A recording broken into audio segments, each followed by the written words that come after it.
Hey, I'm Elizabeth, and I want to tell you about the day everything started to change in my family. I've got a younger sister, Lucy, who's always been more the quiet type, and then there's me, I'm not so quiet. Mom, Jane, used to be like any other mom, you know, regular and all, and Dad, Thomas, well, he's always been the sturdy type, like a rock or something. Our lives were plain, nothing fancy, just ordinary and happy, until that one day. It all started when Mom's friend, Carla, talked her into going to this self-help seminar.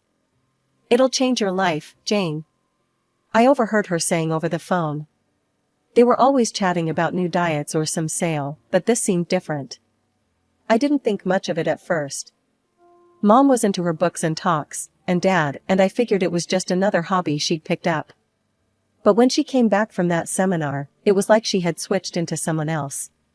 She was buzzing, couldn't stop talking about unlocking potential and tapping into unseen wealth. "Thomas, you've got to come with me next time. The speakers, the ideas, they're revolutionary," she gushed at dinner that night. Dad just chuckled, shoving a forkful of mashed potato into his mouth. "Sounds like a load of hot air to me. How much did you say you paid for this?" Mom's face fell a bit. "It's not about the money, Tom. It's about the experience, the growth." "Sure, Janie, as long as it makes you happy. But don't go wasting our savings on every little scheme they sell you," Dad warned, a stern edge to his voice. Things started changing quickly after that. Mom quit her job at the post office, where she'd been for nearly 15 years. "I'm not wasting another minute on that dead-end job. I'm going to invest in opportunities that'll triple our income, you'll see," she declared one evening out of the blue. Her ideas of opportunities included stuff like buying heaps of lottery tickets, sinking money into some online trading platforms, and even attending more and more of those cash-draining seminars. Dad didn't take any of that well. "Jane, you've got to stop. This isn't like you. We have girls to think about, college to save for," he'd argue night after night. "Oh, stop being such an old worrywart, Tom. You've got to spend money to make money. It's called investing." Mom shot back, her patience thinning. They thought we didn't hear them, but Lucy and I heard a lot. Their fights about money, about Mom's new friends who Dad called con artists and swindlers. It got so bad I sometimes wished I could just shut them out, maybe with noise-canceling headphones or something. One day, I came home to find Mom in the living room, papers and brochures strewn all over the coffee table. She looked up, her face flushed with excitement. "Beth, come here, look at this. It's a new investment fund, says it can double our input in 6 months." I frowned, glancing over the glossy pamphlet. "Mom, this looks risky." "Are you sure about it?" "Darling, risk is just the first step to success. You think all those rich folks got where they are by playing it safe?" She laughed, but it didn't reach her eyes. After Mom went all in with her so-called investment fund, it was like watching a slow train wreck. Every day, she'd be glued to her computer, eyes flickering over stock charts and exclusive webinar invites, talking to her new friends who were just as deep into this mess as she was. "Beth, you gotta listen to this guy. He turned his whole life around, made a fortune out of thin air." Mom would exclaim, trying to get me to watch one of her videos. I'd just nod, keeping my doubts to myself because arguing with her had become pointless. Dad, on the other hand, wasn't having any of it. One night, I caught them in the kitchen, voices raised higher than usual. Dad was holding a credit card bill, the kind that made your stomach drop. "Jane, what the hell is this? $2,000 on what? More of your damn seminars?" Dad's voice was like a sledgehammer, and Mom flinched but shot back just as hard. "You're so small-minded. You have to spend money to make money, Tom. That's how the world works." Mom retorted, her voice sharp as a knife. I remember Lucy coming into the room then, her eyes wide and scared. She hated their fights more than anything. "Can you guys not do this now?" she pleaded, her voice barely above a whisper. "Stay out of this, Lucy. This is adult business," Mom snapped without turning around, which only made Lucy shrink back, looking helplessly at me. I wrapped an arm around her, wishing I could just whisk us away from all the yelling. The worst part was, it wasn't just the fights. It was seeing how each argument left them, Dad, deflated, sitting at the table with his head in his hands, and Mom, storming off to call one of her business partners to vent. It all came crashing down the day the electricity got cut. I came home to find the lights out, and Mom at the table, surrounded by bills and notices. "Electric's out," she muttered as I walked in, her voice tired and frustrated. "We're a bit tight this month, couldn't make the payment." "A bit tight? Mom, this is serious. We need electricity. What about all the money from your investments?" My voice rose, the worry making my words sharper than I intended. Mom's face crumpled, her usual fiery comeback gone. "It's just, not available right now." "That means it's gone, Mom. What are we supposed to do now? How are we supposed to live like this?" I threw my bag on the floor, frustration taking over. Lucy started crying, and I hated it. I hated that she had to deal with this, that we all did. "I'm sorry, girls. I'm trying, I really am," Mom said, her voice breaking, and for a moment, I saw the old her, the mom who used to make sure everything was okay. But sorry wasn't enough to fix this. Sorry wouldn't turn the lights back on. We were all stuck in Mom's sinking ship, and it felt like we were only going deeper down. The real blow came a week before my high school graduation. It was supposed to be a time for celebration, but instead, it turned into the biggest fight we'd ever seen at home. I was in my room trying on my graduation gown when I heard shouting from downstairs. It was loud, even for them. "Jane, how could you do this to us, to your own daughter?" Dad's voice boomed through the house. I rushed down, my heart pounding, to find Mom and Dad in the kitchen, papers scattered all over the counter. Mom looked cornered, her face all flushed, while Dad was holding a bank statement, his hands shaking. "What's going on?" I demanded, glancing between them. "Your mother. She took the money, Elizabeth. The money we saved for your college," Dad said, barely getting the words out. The room spun around me. My college fund, gone? Just like that? I felt like I was going to throw up. "This is unbelievable, Jane. You've crossed a line. How are we supposed to trust you after this?" Dad was yelling now, his face red. "I was going to fix it, Tom. You have to believe me. I didn't mean for it to go this way." Mom was almost pleading now. "Fix it? How, Jane? How exactly were you going to fix this mess?" Dad shouted back. Lucy appeared at the kitchen doorway, her eyes wide with fear. "Stop yelling. Just stop it," she screamed, and suddenly it was like all the air got sucked out of the room. Mom and Dad stopped and looked at her, but Lucy turned to me, tears streaming down her face. "Beth, what's going to happen now?" she sobbed. I hugged her tight, not knowing what to say to make any of this better. "I don't know, Luce, I really don't," I murmured, feeling her shake in my arms. The argument died down after that, but the damage was done. Dad moved out of the house that same night. He packed his bags, saying he needed time to think away from Mom and all the chaos she'd caused. Mom tried to act like everything was normal the next morning, making breakfast and chattering about plans to recover the money. But it was all just noise to me. My head was filled with a million worries about the future. That evening, I found Mom looking through more papers, probably searching for another quick fix. "Mom, why? Why did you do it? Didn't you think about me, about what I'd lose?" I asked, needing to understand. "Elizabeth, I really believed it would work. I wanted to give you more than we ever had, not take away. I thought I was doing the right thing," she said, her voice low. "But you weren't thinking about me, not really. You were thinking about the money," I said, the truth stinging both of us. Mom didn't have an answer. She just sat there, looking lost and defeated. And for the first time I saw her not as my mom, but as someone who had let her dreams get bigger than her family. It was the kind of realization that changed everything, how I saw her, how I saw our life up to that point. After Dad left, things spiraled faster than I thought possible. He remarried quickly and moved to another city, trying to start fresh, I guess. At first, he called to check on Lucy and me, but those calls stopped coming.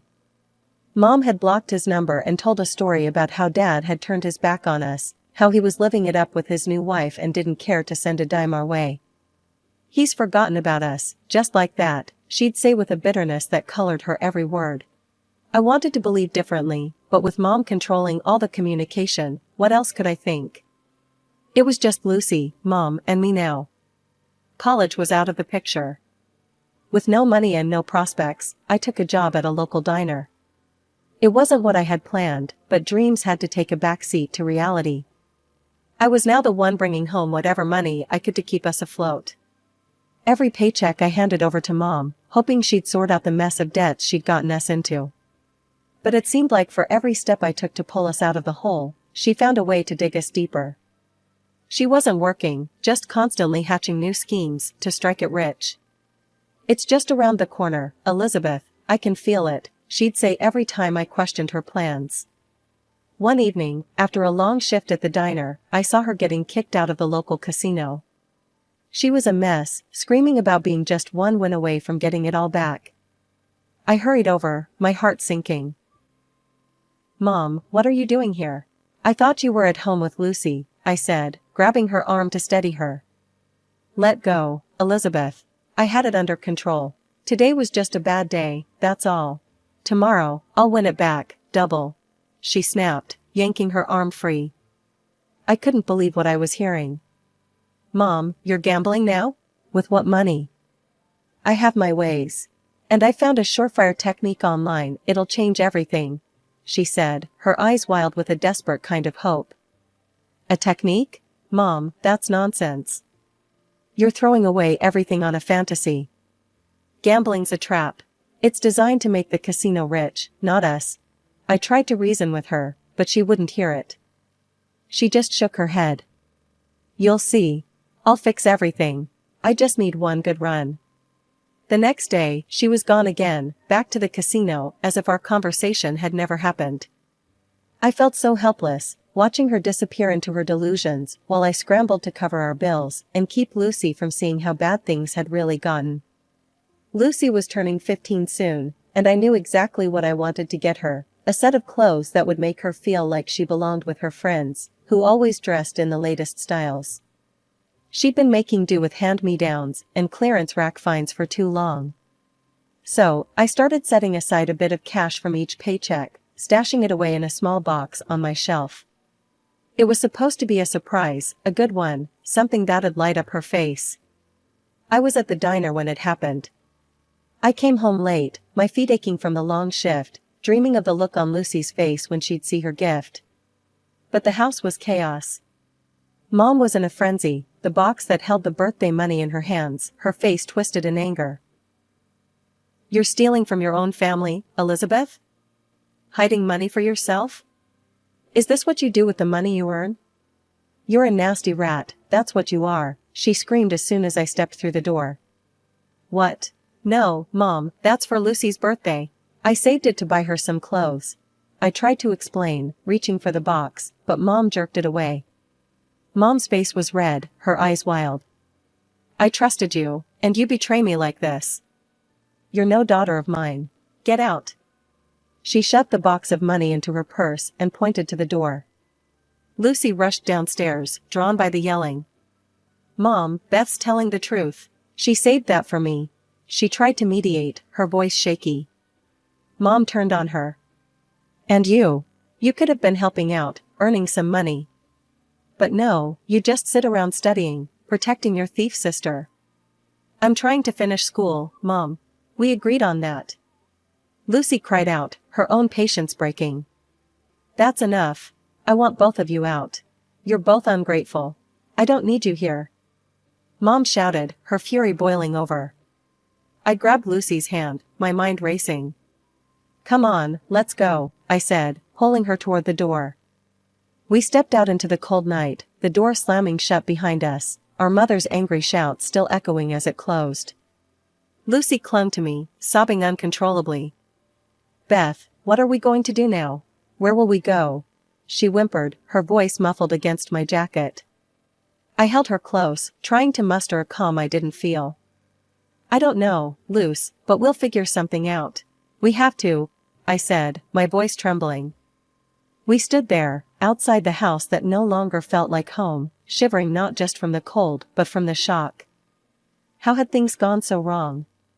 How had our mother, the woman who used to hug us and make everything okay, turned into someone we hardly recognized? Lucy and I huddled together on a park bench, clutching our phones like lifelines. The night was chilly, making each breath visible in the pale light of the street lamps. We could call Dad, Lucy suggested quietly, her voice small. Yeah, I agreed, though a lump formed in my throat. It had been so long since we'd spoken. What if he really had moved on? What if he didn't want us? But we were out of options, and honestly, I was out of pride. I scrolled through my contacts, finding the number Mom had made me block years ago. My fingers hesitated, then dialed. The phone rang, and my heart pounded with each tone. Hello? Dad's voice came through, sounding cautious. Dad, it's Elizabeth, and Lucy, I managed to say, my voice cracking. Elizabeth? Lucy? Oh my God, girls, are you okay? Where are you? His voice changed instantly, thick with concern. We need help, Dad. Can we come see you? I asked, the words nearly a whisper. Of course, girls. Tell me where you are, I'll send money for train tickets right now, he said without hesitation. Tears welled up in my eyes. Thank you, Dad, I choked out. True to his word, the money came through within the hour. By the next morning, Lucy and I were on a train heading to Dad's city, our hearts heavy with the past, but hopeful for the future. Arriving at Dad's place felt surreal. He was waiting at the station, looking older but also relieved as he pulled us both into a tight hug. His wife, Sandra, stood beside him, giving us a warm, welcoming smile that eased some of my tension. Let's get you girls home and warmed up, Dad said, guiding us to his car. Once we were settled in and sipping hot tea in their cozy kitchen, Lucy and I shared everything.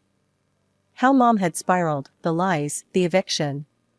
Dad listened, his face growing tighter with each word we said. I had no idea, Dad finally spoke, his voice heavy. I've been sending money for alimony and your studies every month. I thought you girls were okay. We never saw any of that money, Dad. Mom told us you stopped helping. I admitted, feeling a mix of anger and relief as the truth came out. Dad's hands clenched into fists. I'm so sorry, girls. I should have found a way to make sure. I never should have let her cut me off from you.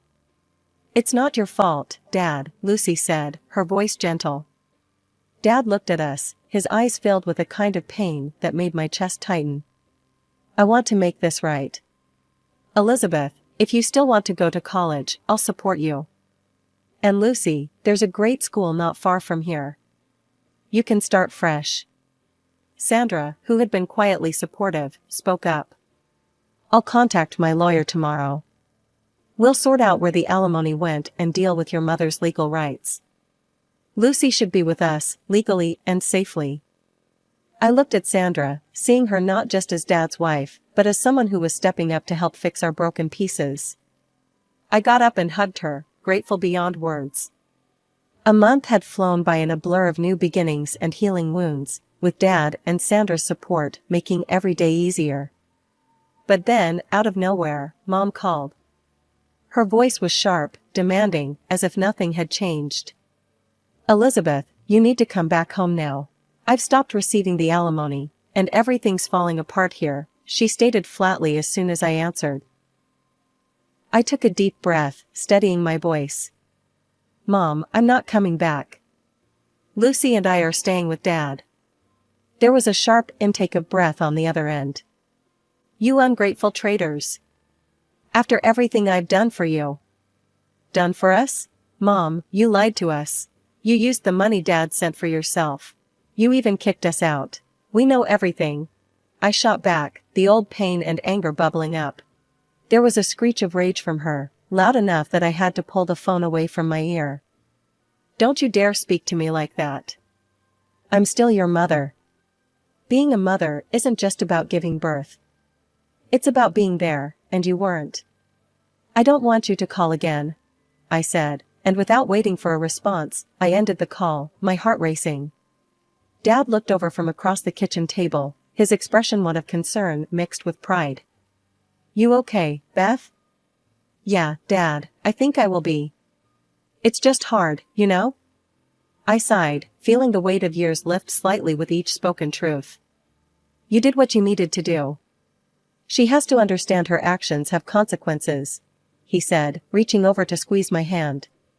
In the following years, life found a new rhythm. Dad officially gained custody of Lucy, who thrived in her new school. I started college, working part-time at a local cafe to keep busy and support myself, a habit hardwired into me. College life was a mix of challenging and exhilarating. I poured myself into my studies, determined to make the most of the opportunity Dad had given me. Graduation day was a blur of joy and tears, with Dad and Sandra cheering the loudest. I had done it, graduated with honors and a job offer in hand. I moved into a small but cozy apartment, enjoying the independence I had fought so hard to gain. Lucy was now in college too, following her passion for graphic design. We were both grateful, so incredibly grateful, for the new life Dad and Sandra had helped us build. 2 years flew by since I'd graduated from college. Life had settled into a comfortable rhythm. I had a good job that challenged me, and Lucy had just tossed her own graduation cap into the air. Then, one afternoon as I was sorting through emails at work, my phone buzzed with a number I didn't recognize. Curiosity overcame caution, and I answered. Elizabeth, it's me, came the all-too-familiar voice, frayed with desperation. Mom? My heart sank, a mix of old wounds and weary concern bubbling up. I need your help. I've lost the house, and I owe the bank more than I can ever pay back. I'm on the streets, Elizabeth. You have to help me, she pleaded, her voice cracking. The news hit hard, but years of distance had given me perspective. Mom, I can't send you money. But I can help you get treatment for your gambling. There's a place not far from here that. Her response was a string of obscenities, each word sharper than the last. You ungrateful trash. You think you're better than me now, huh? Too high and mighty to help your own mother? Mom, please try to understand. I'm offering real help. Gambling has destroyed enough, don't let it destroy you completely. I pleaded, hoping for a sliver of reason. Save it. I don't need your charity or your lectures. She spat out, and then added, You'll regret this, Elizabeth. I took a deep breath, steadying my shaking hands. I hope someday you'll see this was for the best. Take care, Mom. Without waiting for another barrage of vitriol, I ended the call and blocked the number. My heart pounded painfully against my ribs, not out of fear, but out of finality. Back home, I slumped on the couch, feeling drained. Lucy came over, holding 2 mugs of tea, having heard the tail end of the conversation. She called you again? Lucy asked, handing me a mug. Her brow furrowed in concern. Yeah. It was bad, Luce. She's lost her house, is in debt, and still, all she wanted was money to gamble away. I explained, the weight of the call settling around us. Lucy sat down beside me, her presence comforting. You did the right thing, Beth. We can't drown with her, Lucy said softly, her voice steady and sure. Her words echoed in my mind. We can't drown with her. It was harsh, but true. I looked at my sister, her maturity and understanding a stark contrast to the chaos our mother brought into our lives. You're right, Lucy. It's time to really let go and move forward, I affirmed, feeling a resolve strengthen within me. Lucy and I spent that weekend planning a trip together, something to celebrate her graduation and reinforce the new chapter we were both stepping into. As we mapped out our journey, I felt a sense of excitement for the future, a future I was ready to embrace fully. In life, we all make choices. Some lead us into the light, others into shadows.